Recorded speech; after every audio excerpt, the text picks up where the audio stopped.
I paid over $30,000 for my brother's wedding. They didn't invite me. No seat, no thank you, just a cold text. So I pulled the plug on everything. What happened next left the whole family speechless. I never imagined I'd be writing this, but here we are. This is the story of how my own brother betrayed me in the worst way possible. How he took my kindness for granted, humiliated me, and thought he could get away with it. But he was wrong. Very, very wrong. Let me start from the beginning. My brother Jake and I had always had a complicated relationship. We were close as kids, but as we grew older, things changed.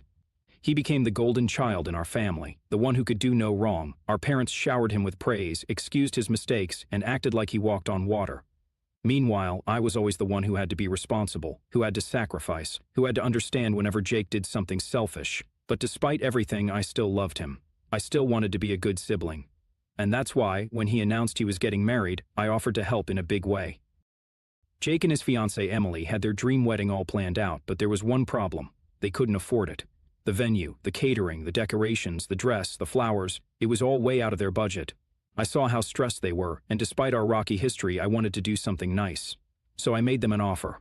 I told Jake I would cover the wedding expenses as my gift to them. Not a loan, not a split payment. I would pay for everything. It was a huge amount of money, but I figured, hey, it's my brother, it's a once-in-a-lifetime event. If I could make him happy, why not? Jake was over the moon. Emily cried tears of joy. My parents gushed about how generous I was. It felt good. It felt like, for once, I was truly appreciated. But then everything changed. The wedding planning went on, and I started noticing something odd. Whenever I asked about my role in the wedding, I was given vague answers. At first, I thought maybe they were just busy, but as time went on, I started getting a bad feeling in my gut. Then, about a month before the wedding, I received a text from Emily. Not even a call, just a cold, emotionless text. Hey, just wanted to let you know that we've decided to keep the wedding small and intimate. We hope you understand. Thanks again for everything. I read the message 3 times, thinking I must have misunderstood. I wasn't invited to a wedding I was paying for? I immediately called Jake. He didn't answer. So I texted him, asking what was going on. Hours passed before he finally responded. Look, we just don't think you fit the vibe of the wedding. It's nothing personal. Hope you're not mad. Not mad? I was fuming. My own brother had the audacity to take my money, plan his dream wedding, and then tell me I wasn't good enough to be there. I needed answers. I called our parents, expecting them to be outraged, but when my mom picked up, her response made my stomach drop. Oh, honey, just let it go. It's their special day. You don't want to make things awkward, do you? I couldn't believe it. They knew, and they didn't care. That's when I realized I was on my own. And that's when I decided, if they wanted a wedding without me, well, they weren't going to have a wedding at all. I sat there, staring at my phone, my mind racing. I had spent months watching Jake and Emily plan this wedding, offering advice when asked, covering deposits, and making sure everything was perfect for them. I had gone above and beyond to ensure they had the most magical day possible. And now, after all that, I wasn't even invited. Not only that, but the way they dismissed me, like I was some distant acquaintance instead of family, made my blood boil. I could have understood if there were budget restrictions or a venue capacity issue, but I was literally the one funding everything. There was no excuse. I needed time to process what had just happened. I put my phone down and sat in silence for a long time.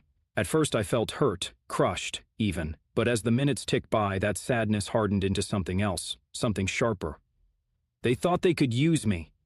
They thought they could get away with it. They were wrong. In that moment, I knew I wasn't going to let this slide. But I wasn't about to throw a tantrum or beg them to reconsider. No, that's exactly what they expected me to do. Instead, I was going to be smart about this. I started by gathering all the information I had. Since I had paid for everything, I still had access to the contracts, the venue, the catering, the florist, the photographer. I had been the primary point of contact for most of these services, and since the payments had come from my account, that meant one very important thing. Everything was still in my name. A slow, calculated plan started forming in my mind. The wedding was still a few weeks away. That meant I had time to make sure that when the big day arrived, things wouldn't go exactly as Jake and Emily had planned. But first, I needed to do some digging. I started scrolling through social media, looking at their posts about the wedding. Sure enough, their small and intimate guest list wasn't so small after all. Dozens of people were commenting about how excited they were to attend. Friends, extended family members, even co-workers. So I didn't fit the vibe. But all these people did? That was all the confirmation I needed. I took a deep breath, pulled up my emails, and started making a few phone calls. First on the list, the venue. I picked up the phone and dialed the venue's number. A polite woman answered. "Hello, this is Willowcrest Events. How can I assist you?" I kept my tone calm and professional.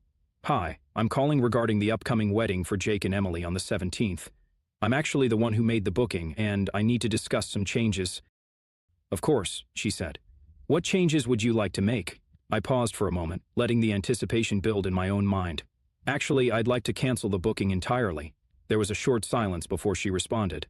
"Oh, I see. Just to confirm, you are the one who made the payment and signed the contract, correct?" "That's right," I said.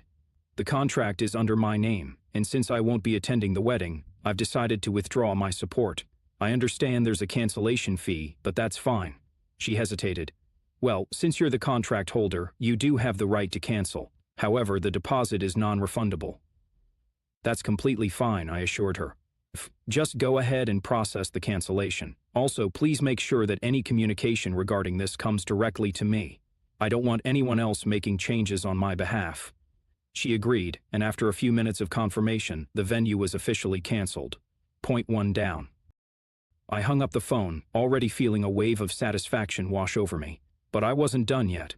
Next up, the catering. Jake and Emily had planned an extravagant menu, multiple courses, an open bar, and a beautiful cake. They had raved about it for months, but once again, I was the one who had paid for it. I called the catering company and repeated the same process. "Hello, I'm calling regarding an upcoming event I booked for Jake and Emily. Unfortunately, there's been a change of plans and I need to cancel the catering services." The woman on the other end asked, "Are you sure? We're just a couple of weeks out, so there will be a cancellation fee." "I understand," I cut in smoothly. "Go ahead and cancel everything." After a few minutes, it was done. The caterers were no longer preparing anything for the wedding. Point two down. I smirked, but I wasn't finished. The florist, the photographer, the decorations. I went down the list, one by one, canceling everything. Each call felt like reclaiming a piece of my dignity, like I was undoing every ounce of manipulation Jake and Emily had tried to pull on me. By the time I was finished, the entire wedding had been reduced to nothing but an empty venue, one that they no longer even had access to. Now all that was left was to sit back and wait. Jake and Emily had no idea what was coming. The days leading up to the wedding were eerily quiet. Jake and Emily hadn't reached out to me at all, which told me one thing. They were completely unaware that their entire wedding had just been erased. I had to admit there was a small part of me that wondered when they would figure it out. The venue, the catering, the decorations, surely someone had contacted them by now, right? But no, I wasn't going to warn them. I wasn't going to give them a single hint. Instead, I waited. Then, the night before the wedding, my phone rang. It was my mother. I debated letting it go to voicemail, but curiosity got the better of me. I answered with a casual, "Hey, Mom." The first thing I heard was chaos, shouting, panicked voices, my mother's sharp, breathless tone. "What did you do?"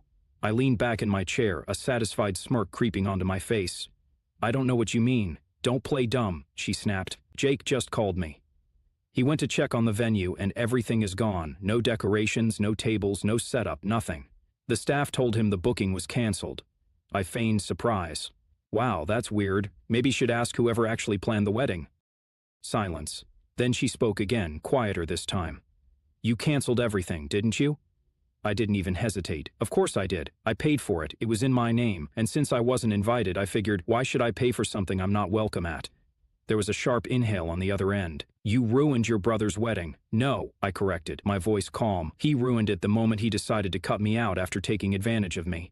I just made sure he faced the consequence." Another voice broke through the chaos in the background.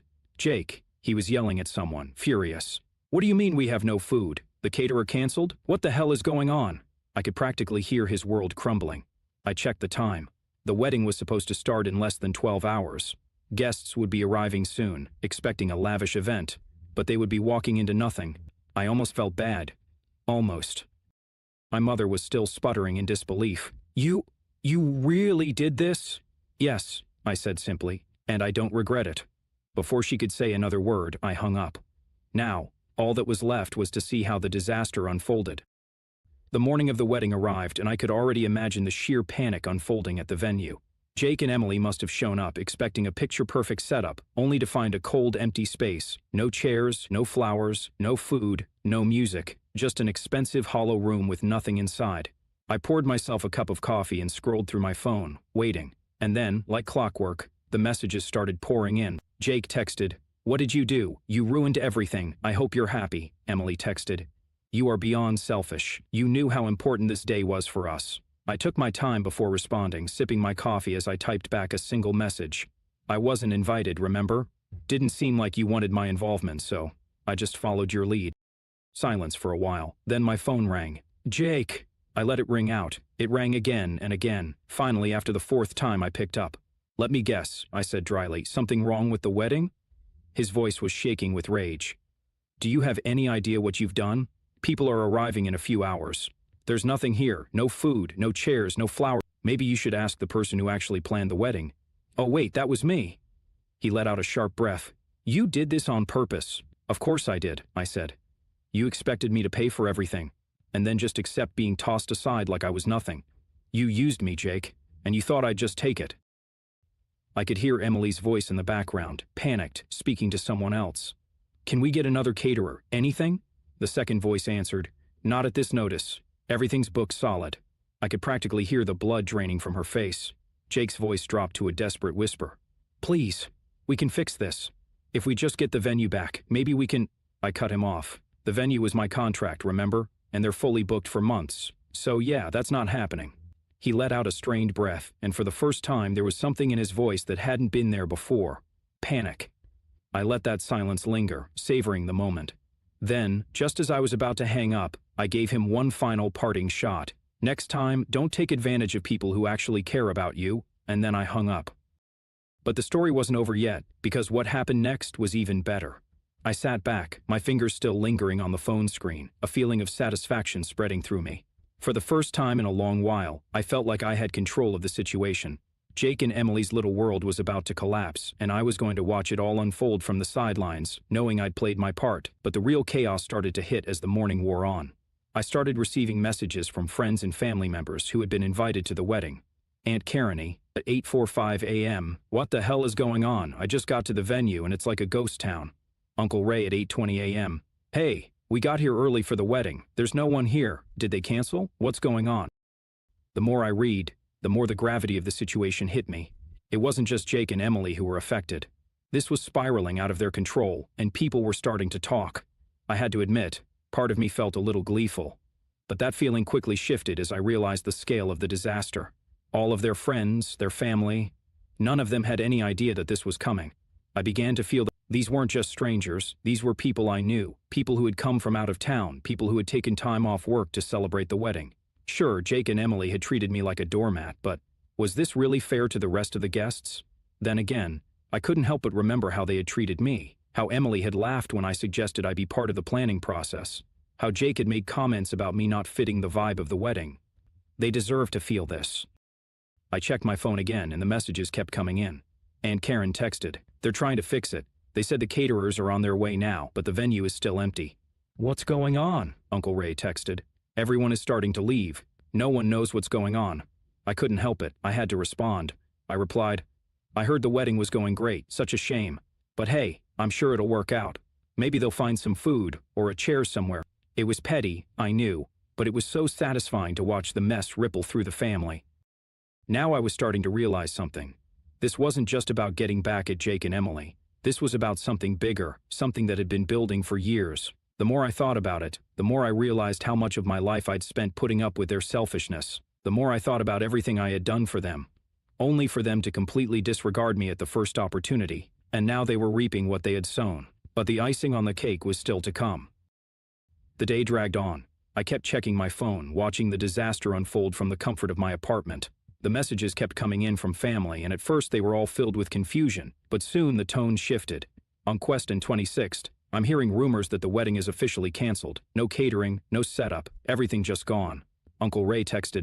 I couldn't help but smile at how quickly things were unraveling. The idea of Jake and Emily having to explain this to everyone, how it was supposed to be the happiest day of their lives and now it was a full-blown catastrophe, was so satisfying. But as the day went on, something unexpected started happening. Jake and Emily's calls became more frequent, more frantic. At first I ignored them, but then I saw the desperate text from Emily. Please, just tell me you didn't cancel everything. I'll beg you, I'll do anything. Her tone was raw, pleading. She wasn't the smug, self-righteous Emily I knew anymore. Now she was just someone desperate for help. But why should I give it to her? Why should I be the one to fix the mess that was entirely of their making? Still, I didn't answer immediately. I just let her stew in her panic. Then, about an hour later, Jake texted me. "We're getting married at City Hall today. We need you to help with the venue and food. I'm sorry for everything I said. Please, you're the only one who can fix this now." The irony wasn't lost on me. They literally fired me from the wedding weeks ago, and now they were begging me to clean up their mess. I could feel the tension building in my chest. Was I really going to just let them scramble around, realizing the full weight of their mistake? Or was it time for me to finally take the upper hand? I couldn't resist. I replied, "It's a bit too late for that, don't you think? Maybe you should have treated me like family instead of some second-rate guest you could toss aside." Silence in response. And then, just as I was about to close my phone, the call came in. Jake. His voice was quieter this time, almost defeated. "Look, we're sorry. We're really sorry, but the venue won't let us rebook it, and there's no one else to turn to for the catering. Please, please help us." I could hear the panic in his voice, but there was something else too, something I hadn't anticipated. They were desperate, but so was I. As I listened to Jake's shaky voice, I felt a tug of something unfamiliar, a sense of power. Here he was, pleading with me for help, after everything they'd put me through, after all the dismissive comments, the exclusion, the way they treated me as though I were invincible. Part of me wanted to hang up, walk away, and leave them to face the consequences of their actions. They deserved it, didn't they? They had been selfish, manipulative, and ungrateful, and now they were finally feeling the sting of their own choices. But there was something else, something darker, that I couldn't ignore. I had always been the one to clean up the messes they made, always the one who gave without getting anything back. I had spent years being the quiet one, the one who didn't rock the boat, who kept my feelings to myself. But this time, I wasn't going to fix their mess, not unless I got something in return. "Jake," I said slowly, my voice measured, cold. "I'll help, but you're going to owe me big time, and I'm not talking about the money you promised me." There was a long pause. "What? What do you mean?" His voice was low, almost too afraid to ask. "I mean," Allah said, letting the weight of my words settle, "you're going to have to make things right. No more treating me like a nobody, no more excluding me, no more pretending I'm not important to this family. You're going to owe me respect from now on, and you're going to make it clear to everyone that I'm not just the one you use when things go wrong." There was silence again. I could almost hear the wheels turning in Jake's head as if he were weighing the value of his pride against the very real situation he was in. Finally, he spoke. I can do that. I'll tell everyone. Just please help us. We need you." That was all I needed, the satisfaction of knowing they were cornered, that they had no choice but to admit they needed me. "I'll get things together," I said, a sense of finality in my voice. "But remember this moment. You don't get to treat people like trash and expect them to always pick up the pieces." I hung up, feeling a rush of satisfaction. The venue was ready to be set up again, but now there were terms, and the real payoff was going to come when I got to see the look on their faces when they realized what had truly happened. But as I prepared to head over, one final message came through. Emily texted, "Please, we'll be forever grateful. Please make this right." I paused before responding, taking a moment to savor the power I now had over them. I replied, "You'll be grateful when I say you will be. See you at City Hall." With that, I left my apartment, ready to make my way to the wedding. The stage was set, and now it was time for the final act. But there was still one thing I hadn't expected: how this would all end. When I arrived at City Hall, the atmosphere was far from what you'd expect for a wedding. There was a sense of awkwardness hanging in the air, as if everyone knew something wasn't right but couldn't quite put their finger on it. The small crowd gathered in the lobby looked uncomfortable, standing in clusters, whispering among themselves. Jake and Emily were standing by the front desk, looking more like two people who had just been through a war than a couple about to get married. They saw me as soon as I entered, their faces lighting up in a mixture of relief and nervousness.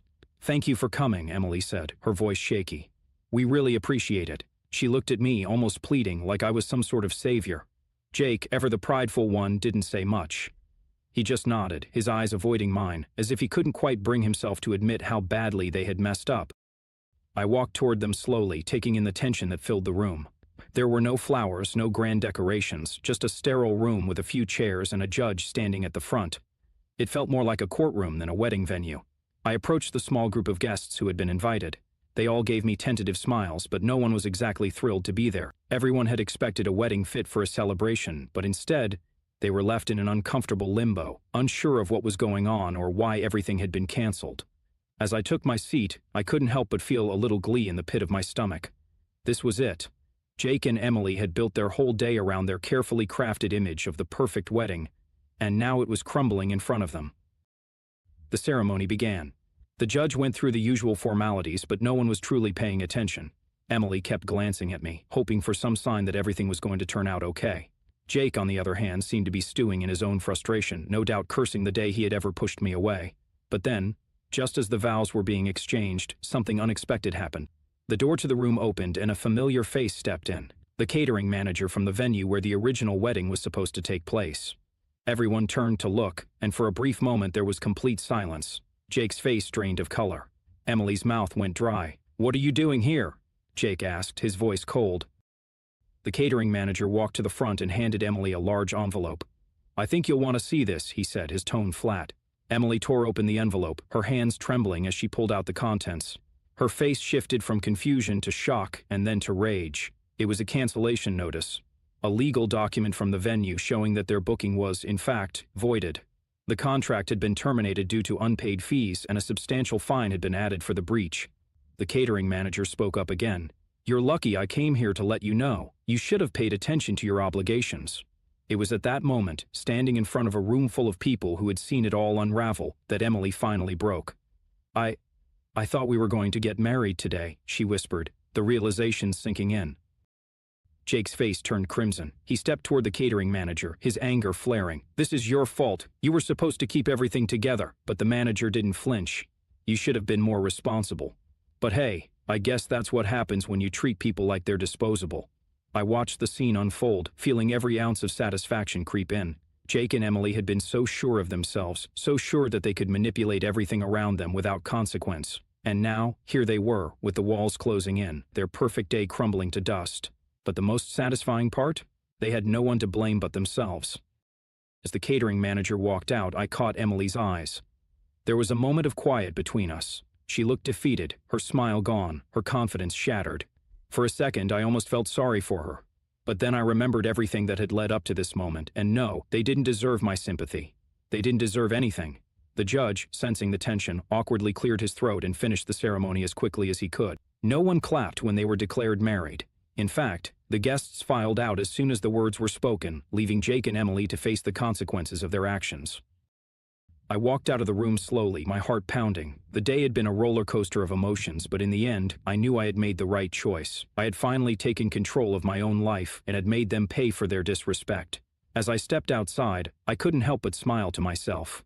It had been the perfect revenge. And as for Jake and Emily, they would never forget the lesson they learned that day.